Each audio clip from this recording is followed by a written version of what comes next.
اور جب مدین کے پانی کے مقام پر پہنچے تو دیکھا کہ وہاں لوگ جمع ہو رہے اور اپنے مویشیوں کو پانی پلا رہے ہیں، اور ان کے ایک طرف 2 عورتیں اپنی بکریوں کو روکے کھڑی ہیں۔ موسیٰ نے ان سے کہا تمہارا کیا کام ہے؟ وہ بولی کہ جب تک چرواہے اپنے جانوروں کو لے نہ جائیں ہم پانی نہیں پلا سکتے، اور ہمارے والد بڑی عمر کے بوڑھے ہیں۔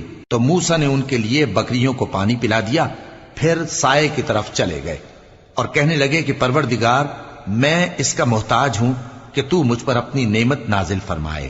تھوڑی دیر کے بعد ان میں سے ایک عورت جو شرماتی اور لجاتی چلی آتی تھی موسیٰ کے پاس آئی، کہنے لگی کہ تم کو میرے والد بلاتے ہیں کہ تم نے جو ہمارے لیے پانی پلایا تھا اس کی تم کو اجرت دیں۔ پھر جب وہ ان کے پاس آئے اور ان سے اپنا ماجرا بیان کیا تو انہوں نے کہا کہ کچھ خوف نہ کرو، تم ظالم لوگوں سے بچ آئے ہو۔ ایک لڑکی بولی کہ ابا ان کو نوکر رکھ لیجئے، کیونکہ بہترین نوکر